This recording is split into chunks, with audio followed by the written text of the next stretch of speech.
Joining us today is Chris Gillespie, Chief Exec of H&T. Chris has been with the firm for 5 years, joining in the depths of COVID and having to take the business through that quite difficult period. But he's got a long and a very distinguished career in non-standard finance in various guises over a long and distinguished career.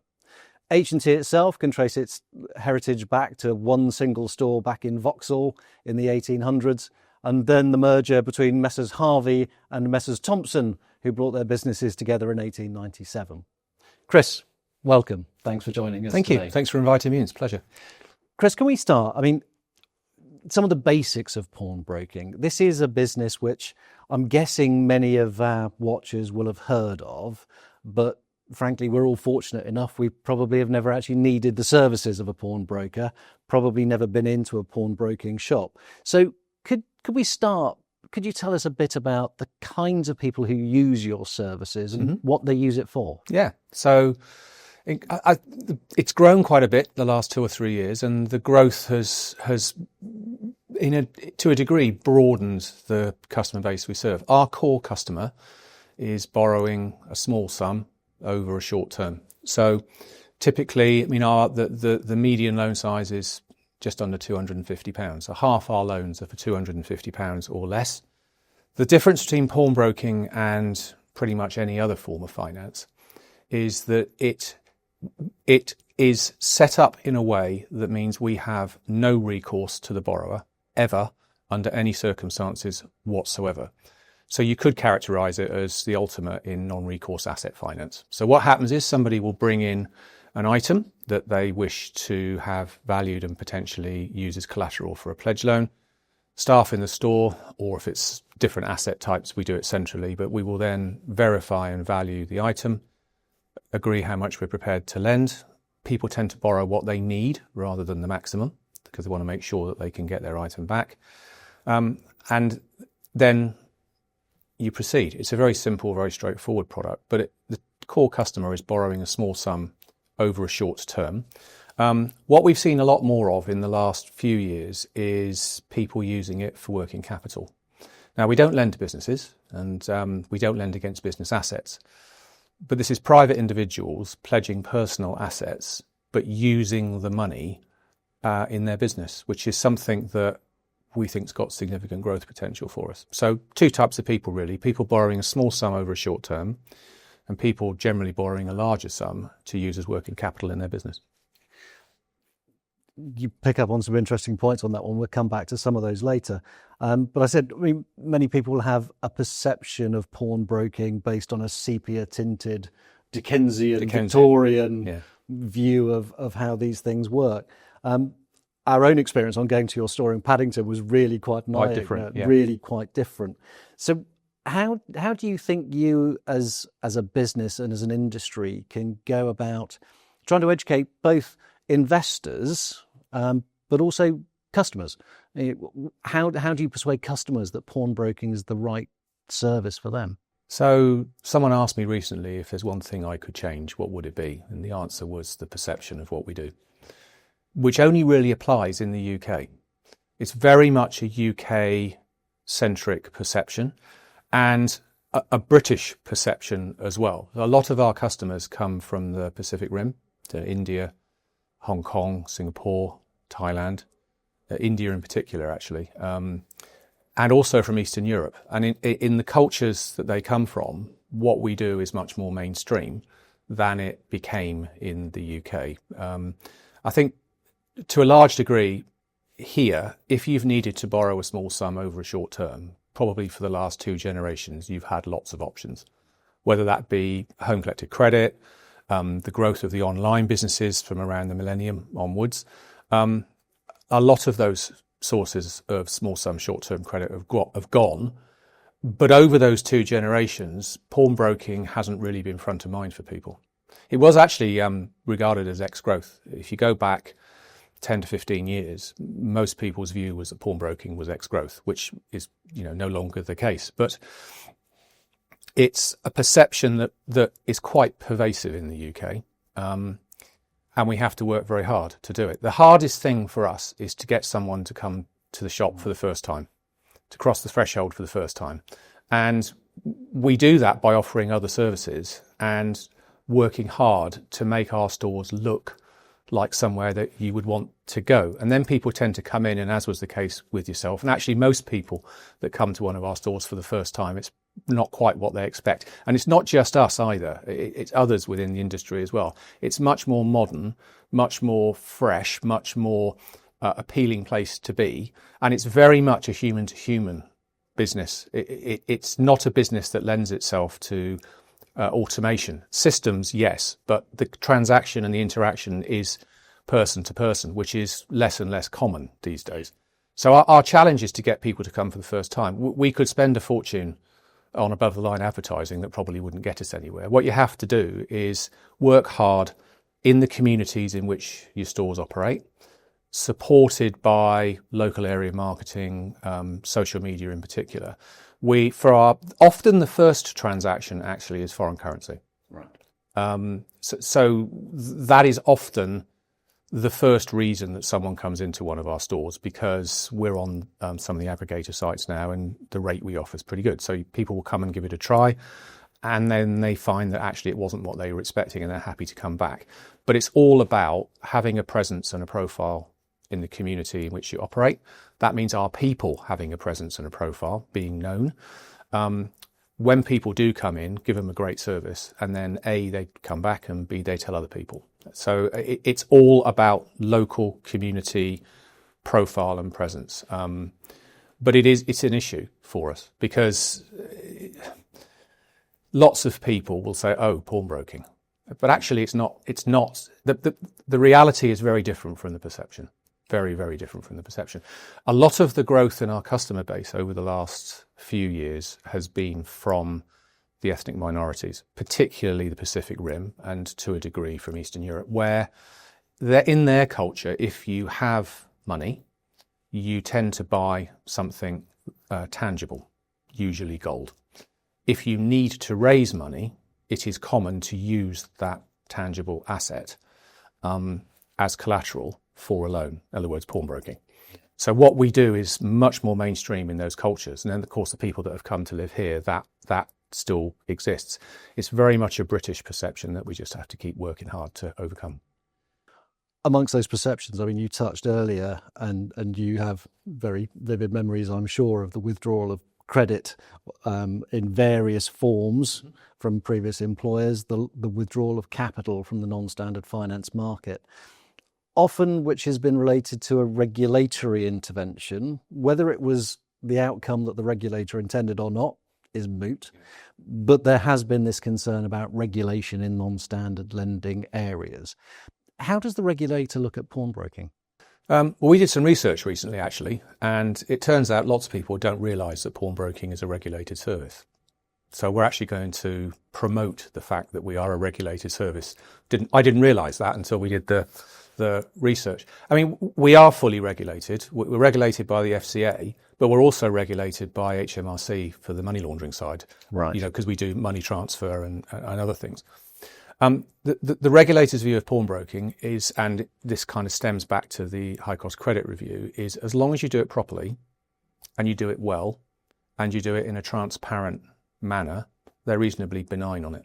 And one of the main reasons for that is we have no recourse to the borrower ever under any circumstances. There is no debt. If the customer chooses or is unable to redeem their item by repaying their loan, our sole recourse is to the asset that we have lent against.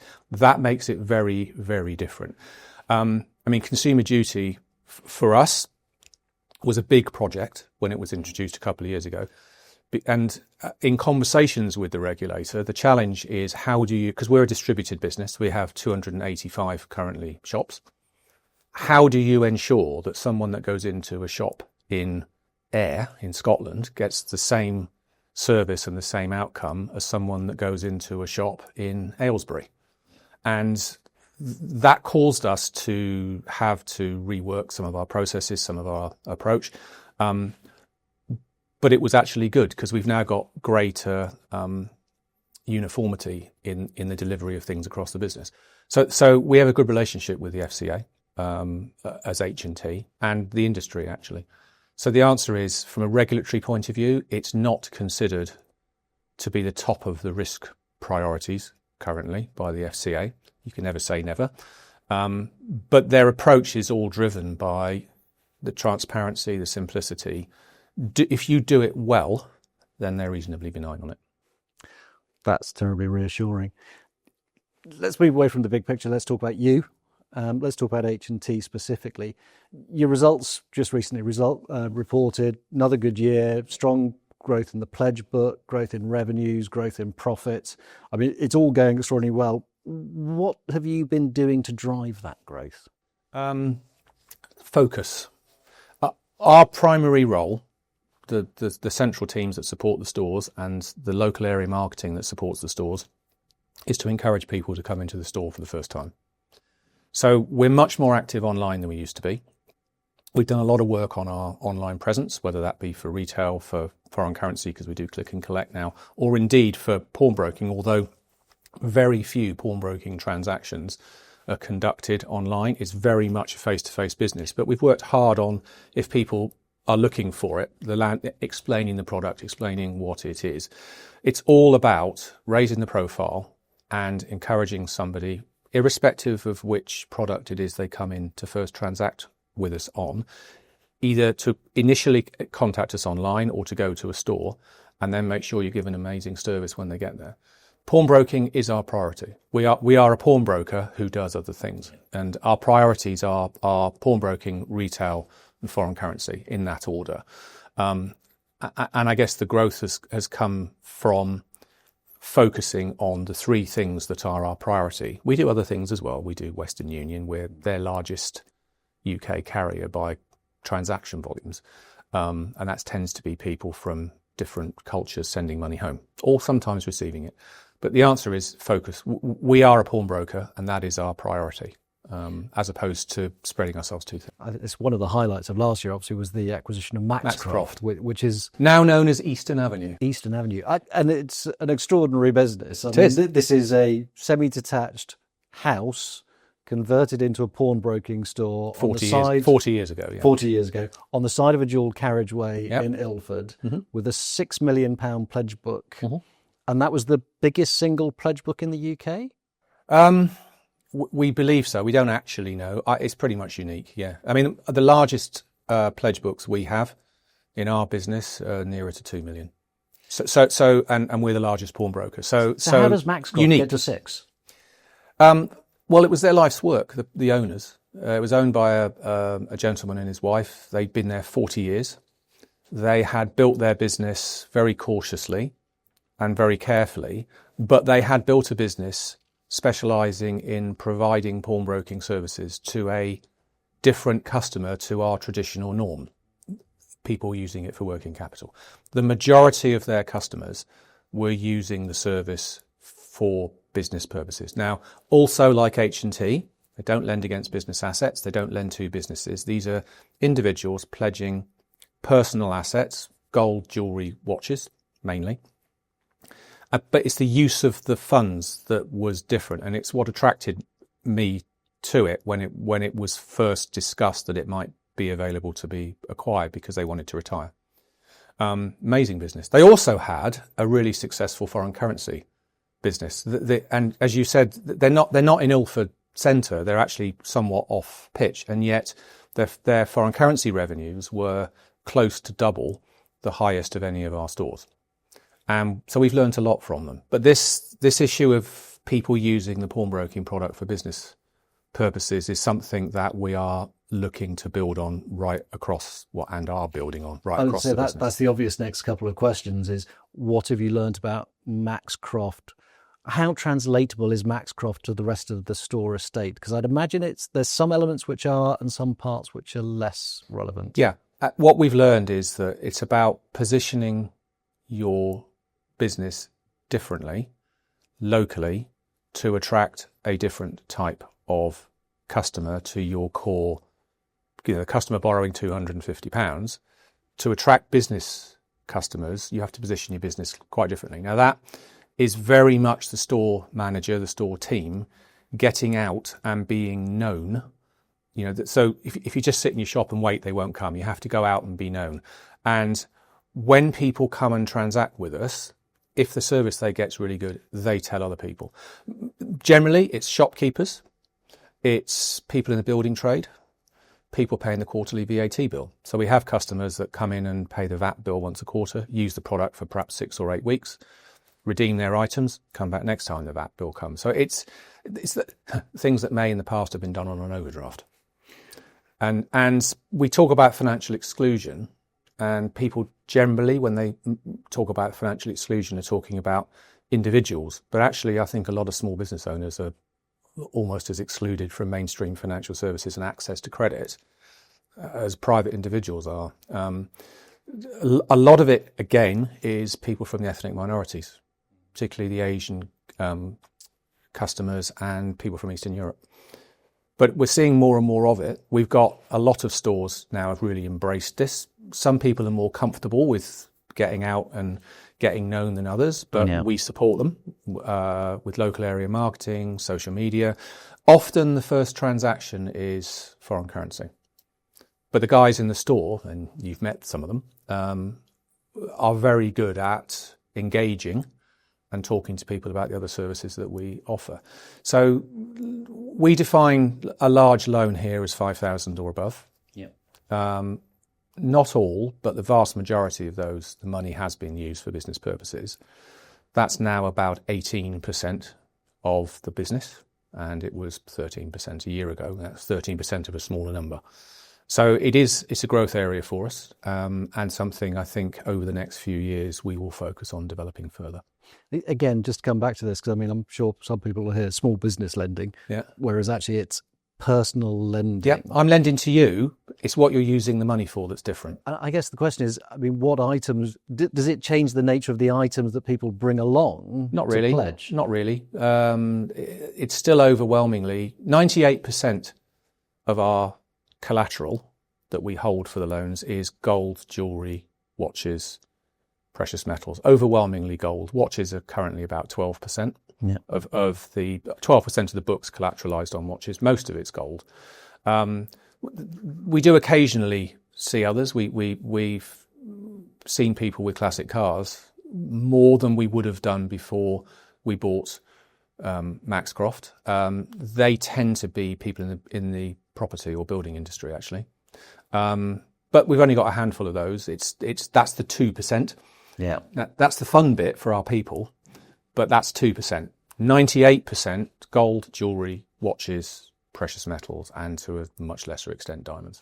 I'd imagine there's quite a big incentive to come back for your car. There is.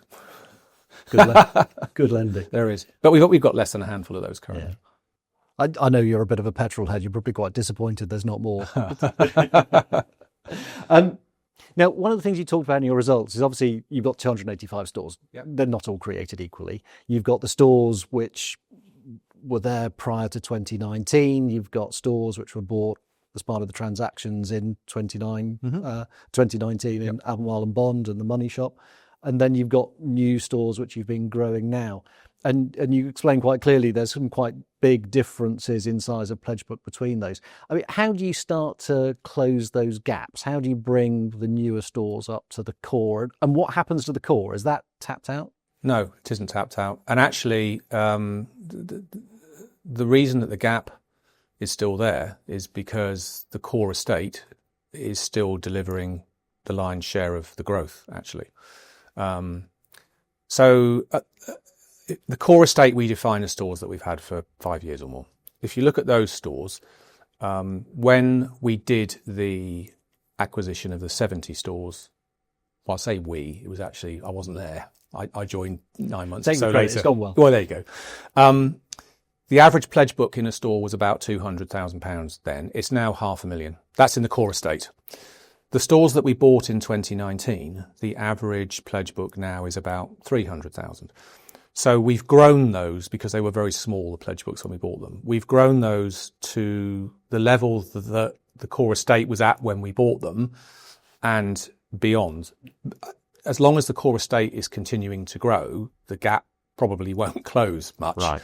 And I think what it says is that I can't think of any of our stores where we have fully, to use your phrase, tapped out, where we have addressed the whole of the addressable market. In fact, some of the stores that are growing the most are the ones with the biggest pledge books. Because if you provide a great service, people talk to other people and come in. So, some of them are in London, some of them are actually in the north, and Bradford's one of our largest businesses. So I think as long as the core estate is still growing, we have got a small number of stores that are operating at physical capacity, i.e. they're busy and it's difficult for them to serve more people. And what we do then is refit them to reconfigure it so they can serve more people, because I'm reluctant to move successful stores. But the answer is yes. If you take the three groups, you've got the core estate has gone over the last 5 years from 200,000 average to 500,000. You've got the ones that we bought in 2019 who have gone past what the average was when we bought them. The stores that have been opened in mainly the last 3 years, actually. Obviously, they're still smaller. It takes a while to build the momentum in a store, but they are also growing and growing consistently year to year. So I think there's a degree of embedded value in the stores that we acquired, as well as the stores that we have opened, whilst alongside that, the core mature, you could say, estate is continuing to grow. I think the addressable market for our business is potentially very large. Our challenge is how do you get at it? And that's back to how do you get people to interact with us for the first time? I was going to say, I mean, that leads neatly into the next question, which is 285 stores. You are across much of the country, but it's hardly blanket coverage at 285. From here, what's the preferences? What are the priorities between physically expanding into new areas, acquiring? Because there's a long tail of mums and dads looking to get out of the business. Do you hoover up those kind of operations instead? How do you see that kind of? So the most important thing is location, but Maxcroft being an exception, because we wouldn't have opened a store where their store is. But the absolute priority is location. There's a lot of data that we use to establish where you want to be to serve whoever it is that you want to serve in a particular area. And I'm very reluctant to compromise location. So we have looked at independent pawnbroking businesses who wish to sell, usually for retirement. And you look at it and you think, well, it's a very successful business, but it's not in the right place, which will make it difficult to grow. And if you're going to acquire a business, you've got to believe that you can grow it and that it will add value going forward. The balance has shifted a little bit in my mind. The cost of running a store has gone up by about 30% in the last 2 to 3 years. There's things like insurance in that, which has gone up a lot, but the main reason for that is pay.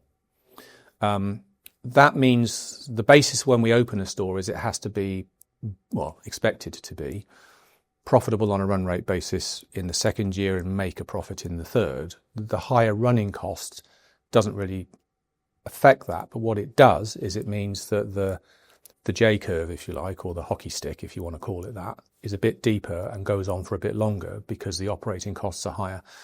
So we will be opening a few less over the next year or so while we just wait to see the direction of travel, because a lot of the cost inflation is mandated by the government. And I just want to make sure that we're not facing into another level of cost inflation that we've seen over the last 2 or 3 years, because it makes it harder and it certainly takes longer for a new store to be successful. So in the meantime, we will still open stores, probably a few less, and we will probably acquire a few more of the independent ones. Won't be a huge number. Last year we added 8 stores. That's probably about right for the next year, but I think the balance is likely to be 50-50 between opening and acquiring.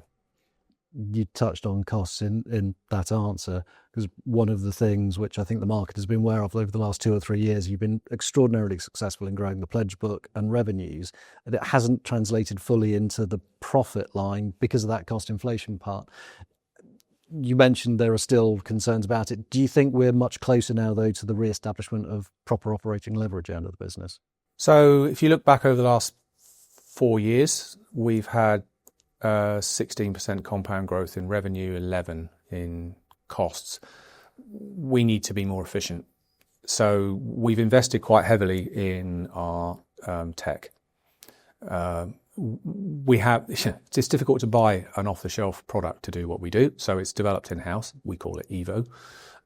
It's been deployed across the whole of the store estate. We're now moving on to deploy it in other places in the business. Over the last couple of years, we've increased transaction volumes through the stores by something like 50%. We've done that with the same level of FTE per store as we had before. We wouldn't have been able to do that without the investment in the technology to make the store experience better for customers, because it's quicker and simpler, but to enable us to be more efficient. So we've got to keep making sure that we keep becoming more efficient. And as I say, the growth that we've delivered, which is overwhelmingly through the stores, with the exception of the online retail business, we've managed to achieve that with the same level of resource deployed on average per store. We need to keep doing that. We need to keep investing in making our central functions more efficient and more effective. We just have to work hard to manage our costs and focus on the number one priority, which is to drive footfall to the stores, to drive transactions, to drive revenue, and make sure that the jaws, I think that's the phrase, continues to get wider. Yeah. Whether the level of cost inflation we've seen in the last 2 or 3 years will continue, time will tell. And I don't begrudge people the increase in pay that they've had, not for a minute. But it's a lot for businesses to absorb. Ours is not a business like the majority of retailers that lends itself to self-service. We're providing a regulated product. You need a person to do that. And actually, what makes us the business we are is the interaction between our people and the customers when they come in. So there isn't much further we can go in terms of having less people in the stores. Because actually, at 3.7 FTE, if we go lower than that, we're going to start seeing lone working, and that's not great in our business, not at all. And actually, there are some of our processes that require 2 pairs of eyes. So it's not much further we can go with that. What we have to do is be as efficient as we can in the central functions and drive as much transaction volume and customer footfall to the stores as we possibly can and open it out that way. Yeah.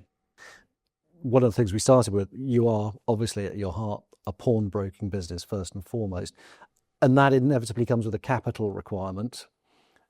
Every pound that you lend out to someone, you need a pound. You need a pound. Yep. So how confident are you in your funding arrangements that you've got enough funding to cope with the growth which you think you can deliver? So we only use our funding for the growth of the business. Di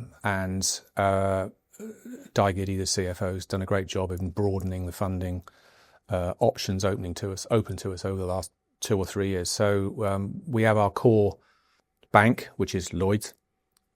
We've then added a challenger bank, Alica, and we were very happy to bring what was called Precoa, it's now PGIM. It's the private placement bond side of the US Prudential in last year. We're confident that our funders will support the business going forward. So, as you say, it's all about the growth in the pledge book. The business becomes cash neutral and then cash generative very quickly if the rate of growth reduces. The rate of growth that we have, you could argue, is a nice problem to have. And if we can continue to grow the business in the way that we have, we will continue to do so. But yes, you're right, it needs to be funded. But our funding is used only for the growth of the business and capital investment in the business. It's not there for its own sake. Thank you for everything so far. One last one though. 5 years in. Yeah. What do the next 5 years hold? I don't think pawnbroking will change operationally anytime soon. There isn't a pawnbroker anywhere in the world that we can see who does online pawnbroking at real scale. There are people that do it, and we have customers that transact online. But overwhelmingly, it's a face-to-face, human-to-human service. I don't think that's going to change. So I think we will continue to focus on providing a great service in our stores, I don't think also that our priorities will shift. Our priorities are pawnbroking, retail, which has been very successful for us, and foreign currency in that order. We do other things. We do gold buying. We do Western Union. We'll even cash a cheque. Mainly the government is the only people that use cheques these days. So I think we will continue to grow the store estate. We will continue to invest in our stores, the existing stores and new stores, and in the technology that supports the great service that our people offer. We will get better at challenging the perception of what we do and attract more and more people to our stores. So if I project it out 5 years, I think we will have grown that portion of the business serving people using the money for business purposes quite significantly from where it is now. And I'd like to think that our core customer base, people borrowing a small sum, we will have grown that significantly as well, because the need isn't going to go away.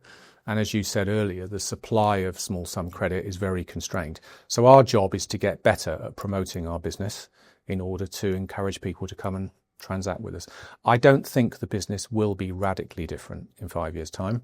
I do think we will have got better at promoting ourselves, better at handling the perception, and we will have continued to invest in the technology stack, which helps our people to be more and more efficient while still providing a great service. So I don't think it will change radically in the next few years.